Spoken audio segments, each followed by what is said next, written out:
Profesor, la primera pregunta es, ¿cómo se desarrolla un plan de auditoría?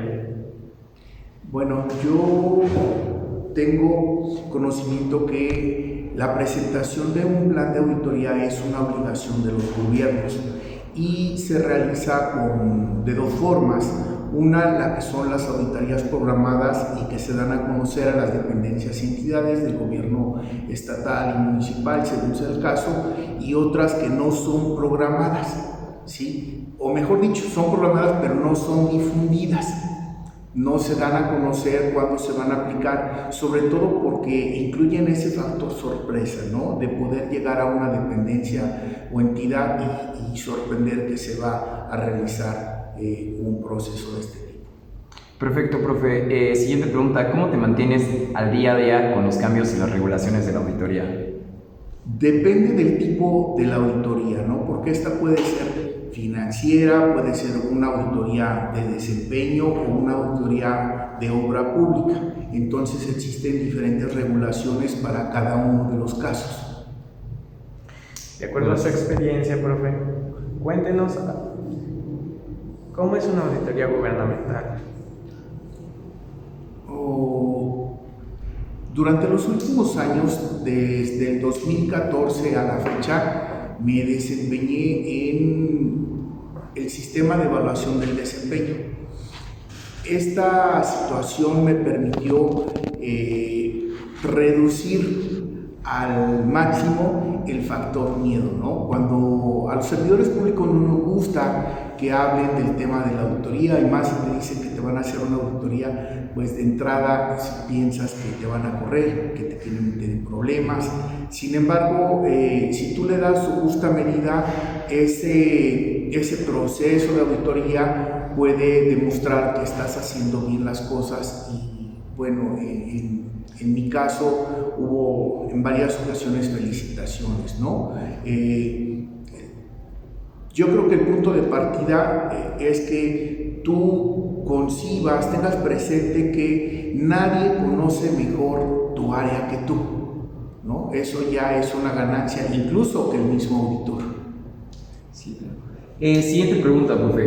¿Qué habilidad te han ayudado a tener éxito en tus auditorías y qué es lo que se debe tener como administrador público? Es una buena pregunta. Yo creo que lo principal es el estricto apego a la normatividad, ¿no? Nosotros debemos de saber que si la ley te ordena o te mandata la publicación de tus avances en los programas presupuestarios a través de la página de internet, hay que hacerlo. Si la normatividad, la ley general de contabilidad gubernamental te obliga a alguna actividad en específico, la publicación del programa anual de evaluación, no sé, la publicación de la participación en el diagnóstico de la Secretaría de Hacienda, todo lo que te diga la ley que debes de hacer, pues lo debes de hacer, ¿no? Eso te da certidumbre. Perfecto. ¿Qué es una auditoría gubernamental interna? Yo diría que son las que realizan las contralorías o bien los órganos de control interno, ¿no? Donde no participa una instancia externa del gobierno como lo pudiera ser la Auditoría Superior del Estado o bien la Auditoría Superior de la Federación. Cabe mencionar que la Auditoría Superior del Estado hasta el año anterior, en el 2022, ya no existen estas figuras, pero en el 2021 todavía había la contratación de auditores externos, ¿no? Y estas serían externas, y las que realicen las contralorías o los órganos de control interno, pues internas. Gracias, profe. Siguiente pregunta, ¿cuál es el objetivo del control gubernamental? Yo podría decir que la identificación de todos los riesgos posibles y su minimización, ¿no? Tenerlos perfectamente identificados, algunos se podrán mitigar, otros se podrán reducir, habrá que hacer lo más pequeño posible esos riesgos, ¿no? ¿Cuál es la ley básica que consideras clave en un proceso a realizar en una auditoría gubernamental? Podríamos identificar dos leyes y las guías, ¿no? La Ley General de Contabilidad Gubernamental es indispensable en este terreno, sobre todo para las auditorías financieras. La Ley de Obra Pública y Servicios relacionados con la misma, cuando se trate de obras, de infraestructura, y las guías que emite la Auditoría Superior del Estado. Perfecto, profe. ¿Podría hablarnos de su experiencia en la auditoría? En el tema de auditorías, algo cuando hablamos de auditorías, me viene a la mente es la auditoría que realizó por primera vez la Auditoría Superior de la Federación a los municipios. Curiosamente seleccionaron a Puebla, fue en el ejercicio 2015 y vaya, parecía un reto enorme, ¿no? De pronto unos zapatos muy grandes, ¿no?, que llenar, pero afortunadamente ya el Ayuntamiento de Puebla, que fue donde se aplicó, ya había implementado en el 2014 la metodología del marco lógico, ya venía con sus matrices de indicadores para resultados, ya se había cumplido con la presentación de los programas presupuestarios. Entonces se podría decir que fue algo muy satisfactorio tener 3 observaciones y las 3 haber sido subsanadas en su totalidad, ¿no? Los resultados nos los dieron en las instalaciones de la Auditoría Superior de la Federación, en coordinación con la Contraloría, y fueron, además de satisfactorios, pues nos felicitaron por lo que se estaba haciendo, ¿no? Entonces lo tengo como una experiencia satisfactoria. Gracias, profe. Gracias, profe. ¿Cuáles son los elementos que se deben considerar en un proceso de auditorías? Son varios. Podríamos hablar que el principal es el periodo a auditar. Puede ser un mes, puede ser un ejercicio fiscal, pueden ser 3 meses, no lo sé, puede ser toda la administración, ¿no? Y también podríamos identificar como otro elemento crucial el tipo. Decía hace un momento que hay auditorías, las más frecuentes son las financieras, las de desempeño y las de obra pública. Perfecto, profe. ¿Cómo le ha servido la auditoría gubernamental en su vida diaria? Muy buena pregunta.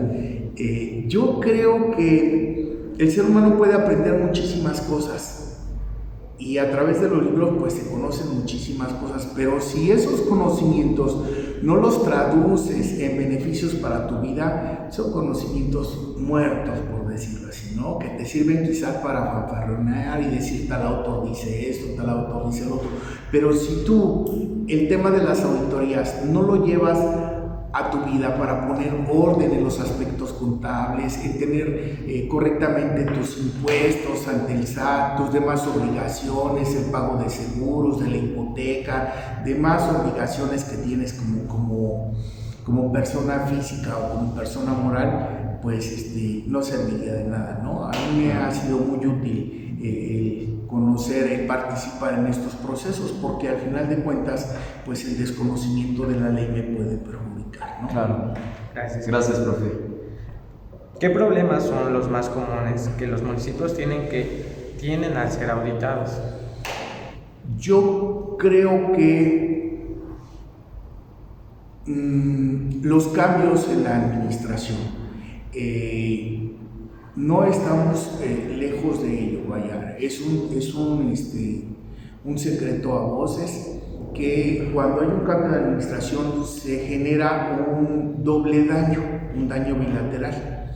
La administración que se va no quiere dejar nada y la administración que llega no quiere reconocer nada bueno que ha hecho la otra, ¿no?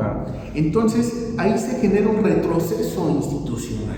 Todavía la administración pública se sigue viendo como botín. Llega un presidente municipal y pone a su compadre, que es un buen psicólogo, en la tesorería, en la dirección de obras ponemos a mi cuñado, mi concuño que fue dentista, a mi compañero de la primaria, ¿no? que le tengo mucha confianza y que no tiene el perfil, ¿no? Finalmente es un acto de corrupción aceptar un puesto para el cual no estás preparado, ¿no? Y yo creo que los cambios en la administración en su mayoría representan retrocesos institucionales.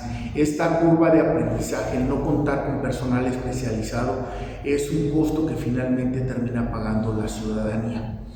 El segundo podría decir que es el desorden per se que se trae en el manejo de la información, ¿sí? No se tienen bases sistematizadas o si están sistematizadas pero de manera local, de tal forma que no permiten su maniobrabilidad de manera equitativa, no están estandarizadas, ¿no? Y por último, yo podría decir que el incumplimiento de las obligaciones de transparencia. La transparencia ha ido ganando terreno. Cada vez que se hace una modificación a las leyes de transparencia, pues se obliga a que los gobiernos tengan publicado prácticamente todo, ¿no? Y entonces muchos de los aspectos que nos pide que nos pueden solicitar o precisar en la auditoría deberían de estar publicados, ¿no? Sí, es parte de la transparencia, ¿no? Serían esos tres Y elementos. rendición de cuentas. Muchísimas gracias. Vamos a ir con la última pregunta, profe, ya para concluir la entrevista. Y dice así, es una situación. La pregunta es, primero, imagine una situación en la que sospecha que un municipio esté expuesto a un riesgo importante. ¿Qué situación de riesgo implementaría? Ok, sin lugar a dudas la solución del riesgo, ¿no? Tiene que ir de conformidad con el problema. El establecimiento de un diagnóstico es esencial y bueno, la actuación de tipo preventivo sigue siendo lo mejor, ¿no? Es mucho mejor dentro de la naturaleza de las cosas, todo existe dentro de las acciones preventivas, curativas y rehabilitadoras, ¿no? Así lo dice la medicina, pero también se puede aplicar como lo establece Hobbes, viendo al Estado como un gran ser vivo, ¿no? Entonces las acciones preventivas ante la identificación de un riesgo siempre tendrán privilegios, siempre tendrán que ser fundamentales. Entonces, así como nos lo dice profesor, antes de que el cuerpo se enferme, hay que tener todas las medidas preventivas para que esto no suceda, ¿no? Claro. Pues esta fue la entrevista que queríamos hacerle, profesor. Muchísimas gracias. Es nuestro Sí, equipo. profe, le agradecemos mucho por la entrevista, por su tiempo que tomó y pues... Muy bien. Para que salgamos también. Que tenga muy buen día, profe. Muchas gracias. Muchas gracias.